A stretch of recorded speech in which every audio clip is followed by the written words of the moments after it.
Dando sequência ao estudo que nós vamos ter feito nesses dias sobre fé, como diz a palavra de Deus em Hebreus capítulo 10, versículo 38, o justo viverá pela fé. Já estudamos sobre fé, elemento essencial para agradar a Deus, fé como fruto do Espírito, e agora vamos falar sobre fé, condição para a salvação. Pegando como base Efésios capítulo 2, versículo 9 e 8, que nos diz: porque pela graça sois salvos por meio da fé. Isso não vem de vós, é dom de Deus. Não vem das obras, para que ninguém se glorifique.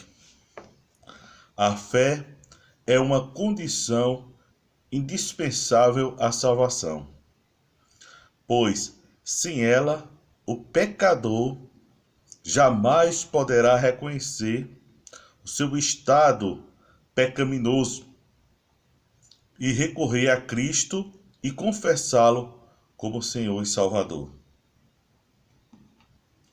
Por intermédio da fé, o crente pode realizar milagres extraordinários e alcançar grandes vitórias e livramento, os quais, pela fé, vencer o reino, praticar a justiça, alcançar a promessa, apagaram a força do fogo, escaparam ao fio da espada, da fraqueza tiraram a sua força, na batalha esforçaram, puseram em fuga exércitos estranhos, conforme está em Hebreus capítulo 11, versículo 33 e 34. Porém, a maior e mais importante conquista alcançada pela fé é a salvação. E neste pequeno estudo, nós veremos o que é salvação. Então, o que é salvação? A palavra salvação é a tradução do termo grego soterion, que significa livrar, escapar, e tem sentido de tornar perfeito. Tem sentido de tornar perfeito. Ou restaurar o que se causou a queda, conforme Atos capítulo 28, versículo 28, Romanos capítulo 1, versículo 16. A salvação, portanto, é um dom de Deus, conforme Romanos 6, 23, cedida por sua graça, conforme Romanos capítulo 5, versículo 15, e destinado a todos os seres humanos, conforme João capítulo 3, versículo 16 e 17, Tito capítulo 2, versículo 11. A Bíblia fala a respeito da salvação como libertação do perigo de uma vida sem Deus, conforme Atos capítulo 26, versículo 18, Colossenses capítulo 1, versículo 13. E declara que é possível ao ser humano ser salvo através da fé em Cristo Jesus, conforme Efésios capítulo 2, versículo 8 e 9, o qual nós lemos como leitura nesta manhã. Foi Deus que planejou a nossa salvação e enviou seu único filho, glória a Deus, seu único filho, para morrer pelos nossos pecados. Em João capítulo 3, versículos 16 e 17, Romanos capítulo 5, versículo 8, 2 Coríntios capítulo 5, versículo 19. O desejo de Deus é que toda a humanidade seja salva e chegue ao conhecimento da verdade, conforme Atos capítulo 17, versículo 13, e também 1 Timóteo capítulo 2, versículo 4. E qual são a condição ou qual é a condição para a salvação? A Bíblia apresenta o arrependimento, a conversão e a fé como condições para a salvação. Vamos ver e aplicar o significado de cada uma delas.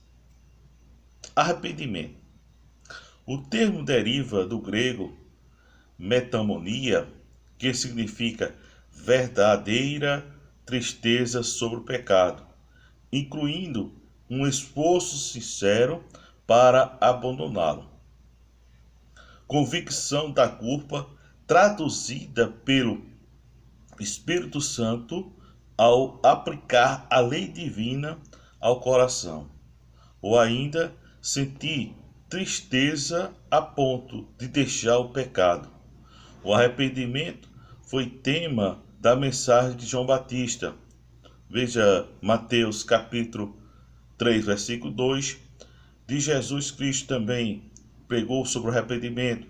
Marcos 1,15, Mateus 4,17, Lucas 13, 5, também Lucas 15, versículo 7 e 10, Apocalipse 2, versículo 5, versículo 16.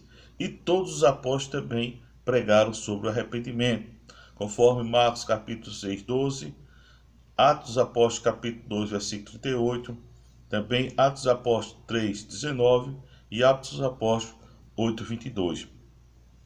Outra condição, convenção. A conversão pode ser definida como a ação de abandonar o pecado e aproximar-se a Deus, ou o ato de abandonar o pecado, buscando viver uma vida de regeneração e transformação pelo poder de Deus, conforme Atos capítulo 3, versículo 19. A fé e o arrependimento e a conversão andam juntos.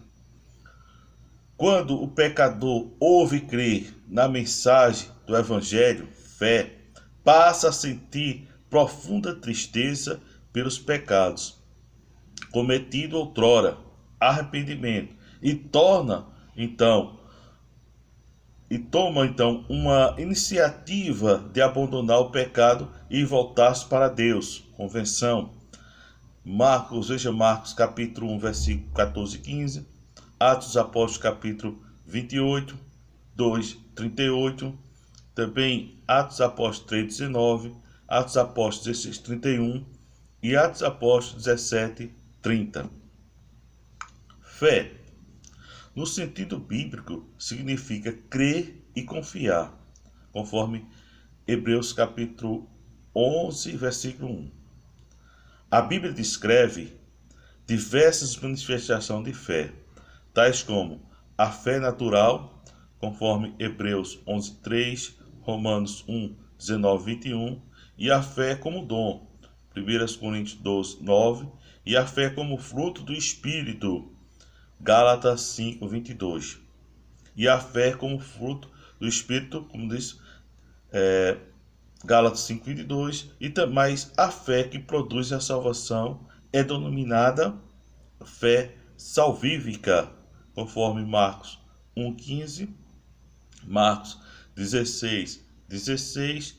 Também podemos ver João 3, 16, Atos 16, 30 e 31, Romanos 10, 9 e 10, Efésios capítulo 2, versículo 8 a 10. Somos salvos pela graça mediante a fé. Está lá em Efésios capítulo 2, versículo 8 e 9. Crer no Filho de Deus leva à vida eterna, conforme Romanos 3, conforme João 3,16. Sem fé não podemos agradar a Deus, conforme Hebreus capítulo 11, versículo 6. A fé, portanto, é a atitude da nossa dependência, confiante e obediência em Deus, na sua fidelidade. A respeito de fé, também podemos afirmar, é o firme confiança em que Cristo nos amou e que se entregou por nós. É a graça salvadora pela qual recebemos a Cristo e nele confiamos inteiramente para receber a salvação conforme nos é oferecida no Evangelho.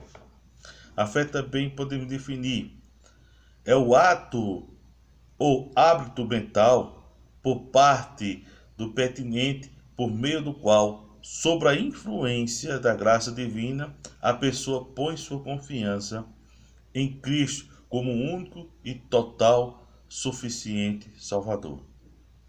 É uma frente firme, confiante de que Cristo morreu pelos nossos pecados e amou e se entregou por nós. Exemplo de pessoas salvas pela fé. O mordomo de Candace. Vejamos aquela história. E indo ele no caminho, chegando ao pé de uma água, disse o eunuco: Eis aqui água, quem impede de que eu seja batizado?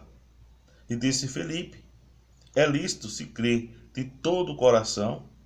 E respondendo ele disse: Creio que Jesus Cristo é o Filho de Deus. E mandou para o carro e desceram ambos a água, tanto Felipe como eunuco, e o batizou, conforme está lá em Atos dos Apóstolos, capítulo 8, versículo 36 a 38. O apóstolo Paulo. E Ananias foi, entrou na casa, e impondo a mão, disse: Irmão Saulo, o Senhor Jesus, que te apareceu no caminho, por onde vinha, me enviou para que tornes a ver e seja cheio do Espírito Santo. E logo lhe caíram dos olhos como que uma escama, e recuperou a vista. E levantando-se, foi batizado, conforme Atos capítulo 9, versículos 17 e 18. Ora, aconteceu que, indo eu já de caminho, chegando perto de Damasco, quase o meio-dia, de repente me rodeou uma grande luz do céu, e caí por terra, e ouvi uma voz que dizia: Saulo, Saulo, por que me persegue? E eu respondi: Quem és, Senhor? E disse-lhe: Eu sou Jesus Nazareno, a quem tu persegues. E os que estavam comigo viram na verdade a luz, e se aterrorizaram muito, mas não ouviram a voz daquele que falava comigo. Então disse eu: Senhor, que farei? E o Senhor me disse: Levanta-te e vai a Damasco, e ali te dirá tudo o que te é ordenado fazer. E ele disse: O Deus de nossos pais, de antemão te designou para que conheça a sua vontade e seja aquele justo e ouça a voz da sua boca. Está lá em Atos, capítulo 22, versículo 6 a 10, depois o versículo 14. Glória a Deus. E também podemos ver os benefícios da salvação. Por intermédio da fé em Cristo, o crente passa a desfrutar dos diversos benefícios da salvação. Vejamos alguns benefícios da salvação: justificação, regeneração, santificação, adoração e glorificação. Justificação, do grego dikaios, significa declarar justo. É um termo que nos traz e nos faz lembrar de um tribunal. O ser humano culpado é condenado perante Deus pela fé em Cristo, e o absolvido declara justo, ou seja, passa a ser justificado.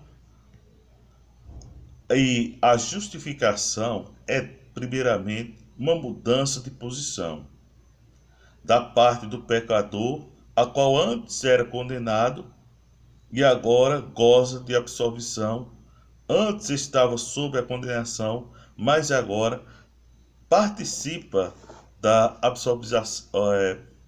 observação divina.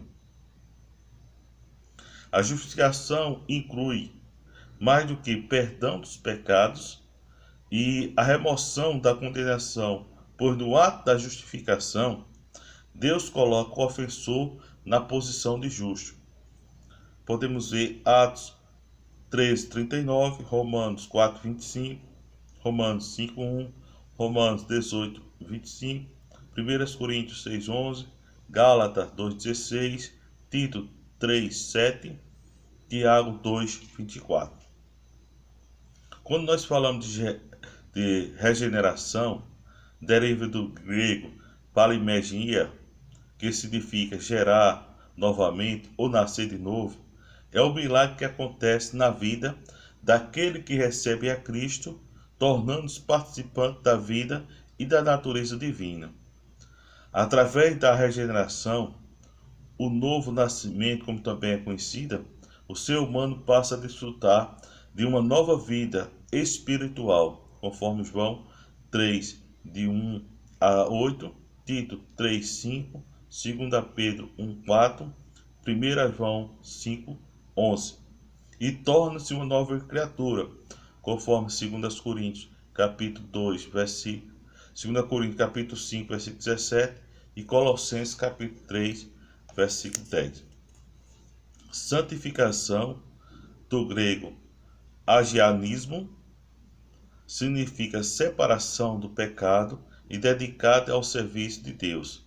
A santificação é a vontade de Deus para os crentes, conforme 1 Tessalonicenses capítulo 4, versículo 3. Seu propósito é em chamar para segui-lo, conforme João 17:17, também o versículo 19, 1 Tessalonicenses 4, 7. E deve ser buscada pelo crente, conforme 1 Timóteo capítulo 4, 7. E deve ser buscada também, conforme Hebreus capítulo 12, versículo 14. A Escritura afirma que o Espírito Santo é o agente de santificação. Está lá em Romanos 15:16, 2 Tessalonicenses capítulo 2, 13, 1 Pedro 1, 2 e 1 Coríntios 6, 11. A adoção, do grego epitesia, que significa literalmente estar em lugar de filho ou dar a posição de filho. No Antigo Testamento, o vocábulo descreve o ato pelo qual Deus recebeu ou recebe como filho todo aquele que aceita o Senhor Jesus Cristo como seu único e suficiente Salvador. Quando a pessoa passa pela transformação espiritual, conhecida como regeneração, torna-se um filho de Deus e um beneficiário de todos os privilégios dessa filiação. Nesse termo encontra-se apenas na Epístola Paulina, conforme Romanos 8:15, também versículo 23, também Romanos 9, versículo 4, e também Gálatas capítulo 4, versículo 4 a 6, e Efésios capítulo 1, versículo 5. Devemos distinguir a diferença entre adoção e regeneração. O primeiro é um termo legal que indica conceder o privilégio de filiação. E o segundo significa a transformação espiritual que torna a pessoa filho de Deus e participante da natureza divina. Glorificação, do termo edochaion e do latim glorification, significa ato ou efeito de glorificar. No plano de salvação, a glorificação é a etapa final a ser atingida por aqueles que recebem a Cristo como Salvador e Senhor da sua alma, conforme Romanos 8:17. O texto de ouro da nossa glorificação encontra-se em 1 João, capítulo 3, versículo 2, que diz: Amados, agora somos filhos de Deus, e ainda não é manifestado o que havemos de ser. Mas sabemos que quando ele se manifestará, seremos semelhante a ele, porque assim como ele é, o veremos. Glória a Deus. Então, para concluirmos esse estudo, falando da condição da salvação, podemos dizer: como podemos ver, o arrependimento, a fé e a conversão são condições indispensáveis à salvação. Por intermédio da fé salvífica, o ser humano reconhece o seu pecado e reconhece a Cristo, recebendo como Salvador pessoal. A partir de então, ele se torna justificado, experimentando a regeneração e a santificação, tornando-se filho de Deus. E no futuro será revestido de glória e terá um corpo semelhante a Cristo. Amém? Esse foi um pequeno estudo falando sobre fé, condição para a salvação. Nós estamos na terceira lição, né, na terceira parte do estudo. Vamos fazer em 8, né? Nós dividimos em 8 partes. A quarta parte nós vamos falar sobre fé, o exemplo de uma vida de fidelidade a Deus. No próximo estaremos falando sobre fé, exemplo de uma vida de fidelidade a Deus.